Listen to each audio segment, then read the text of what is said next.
Hey everybody, welcome back to The Loop. All week this week, I'm talking about the importance of being faithful. In the message last weekend, Solomon challenged us to be the kinds of people who finish well. He doesn't just want us to be people who start well, but in order to finish well, we have to be faithful. Now, yesterday we talked about being faithful in the little things, and so today I want to build on that thought a little bit more. In the Old Testament book of Daniel, we read a story about Daniel and some of his friends who were taken into captivity by a very ungodly king named Nebuchadnezzar. Nebuchadnezzar was going to do everything he could to corrupt these young men so that these godly young men would end up living like the ungodly Babylonians. As I tell you this story, you need to know that your spiritual enemy is doing everything he can to corrupt you so that you live like the ungodly world around you, so that you turn on God like everyone else has turned on God. For Daniel and his friends, it started with little things like, what are we going to eat? Now, that doesn't seem to be like a big deal.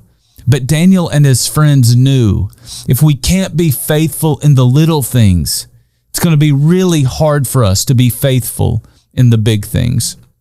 So in Daniel chapter 1, verse 8, we read this.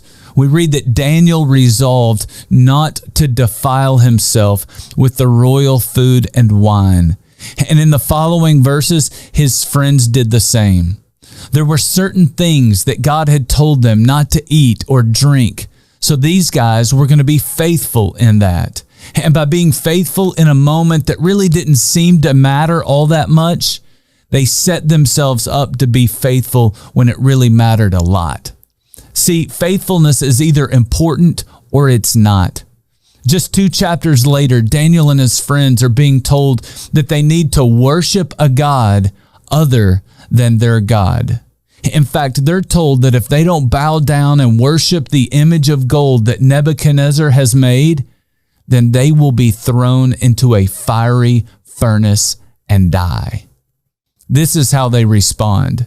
Daniel chapter 3, verse 16, they said, King Nebuchadnezzar, we do not need to defend ourselves before you in this matter. If we are thrown into the blazing furnace, the God we serve is able to deliver us from it, and he will deliver us from your majesty's hand. But even if he does not, we want you to know, your majesty, that we will not serve your gods or worship the image of gold that you have set up.